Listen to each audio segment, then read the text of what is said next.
How to protect your Android smartphone when it's lost or stolen.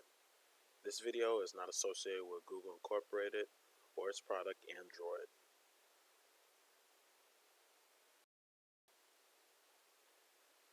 Has this ever happened to you?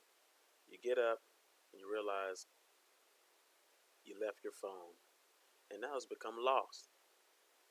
Or maybe you're at the park, the airport, the museum, listening to your music, or not even paying attention, not realizing that your phone is not in a secure location. And you realize somebody just stole your phone. And it's a smartphone, maybe a $600 phone, a phone that has all this important information, pictures that you cherish so much. What should you do to protect yourself? Android Device Manager. This is how you use it in a live setting. Please take notes. In live view right now. So right now, these are all the apps that I have on my phone. Right now, we need to look for the Android Device Manager app. All right, this is one of the two ways you can open and set your settings using this application. So we're going to start off by looking for the application. If you don't have it, you can always go to the Google Play Store, but in this case, I already installed it. And if you look, this is your Device Manager by Google. And of course, it will prompt you with your password.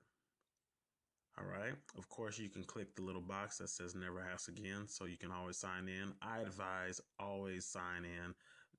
Do not save your password. And once you log into it, of course, it will prompt you and show you what Android devices are set for the Android Device Manager, and you can use your featured tools. All right, let's go back and get out of this. The next way, if you don't have the app, you don't want to download the app from the Play Store, you can always go to settings, and this is by default. All right, go to settings. All right, let's scroll up, look for security. There's security. And from security, you should see a section called Device Administrator. Again, some phones you might have a little text or copy change. It might be called Device Admin or Smartphone Administrator. It's the same thing. All Android phones have this function, but since they're owned by third-party companies, different copy or different text might be different slightly. And here you go. And to enable this, you must have the check box active. If you don't, you cannot remotely use these features on your phone. So when you get a new Android or refurbish or whatever, go to settings, set this up first. All right. And once you do that, you are done. Your phone is active, is enabled. So if you lose your phone or if your phone got stolen, you can log in on a computer or another smartphone or your trusted agent, which that is basically a friend or somebody that you can trust. Use their device, log in real quick, lock it, or if you lost it, ring it, look for it as the phone rings, or you can just erase everything to factory settings. The process of logging in.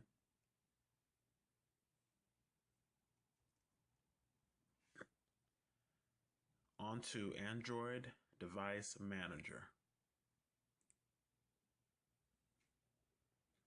Again, as you can see, it will show you your Android phone. In this case, my phone is the new Nexus 5, or actually old. And it'll give you your destination, your map, incorporating Google Maps. So it doesn't matter where you are in San Diego, it will show you within 20 meters. Also, you can look for any other Android phones that you have on your list. In this case, my old Android phone, the Evo, right now is unavailable. Why? Because the phone is cut off. Also, even if the phone was cut on, if the GPS is cut off, there's no Wi-Fi connection, of course. Overall, Android Device Manager will not work because it cannot search for your phone. The whole point of this is to have your phone always enabled in Wi-Fi.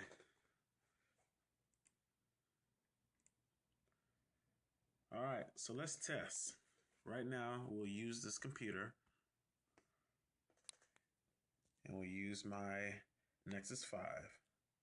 Right now, we'll pretend this computer is, of course, is at home, and we'll pretend this Nexus 5 was either stolen or lost. So let's try the ring function. Click. Your device will ring at full volume for 5 minutes. Press the power button to stop the ringing. Let's ring. Click.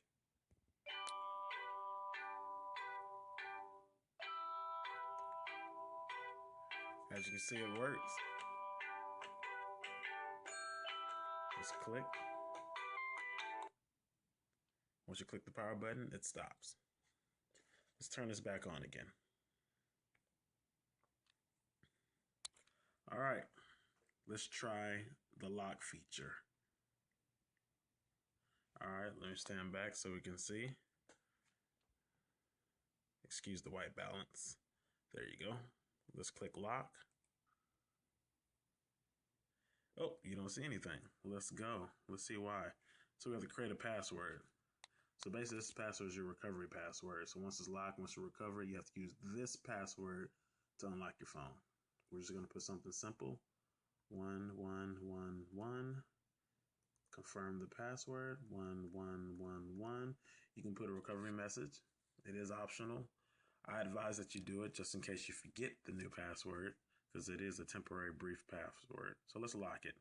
Let's zoom out again and let's lock. Oh, the phone cut off. Let's see. Yep, it's locked. Let's 1, 2, 3, 4. Let's see if it works. Bam, it is unlocked. So we just tried the ring feature and the lock feature. I will not try the erase feature, but keep in mind the erase feature will work. All right, it will work.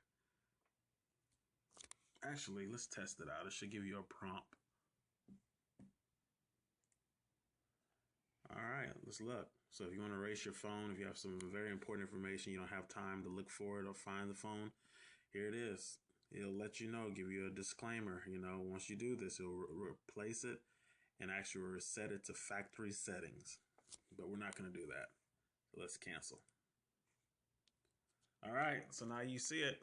This is the Android Device Manager. Keep in mind, this is a great tool. Please use.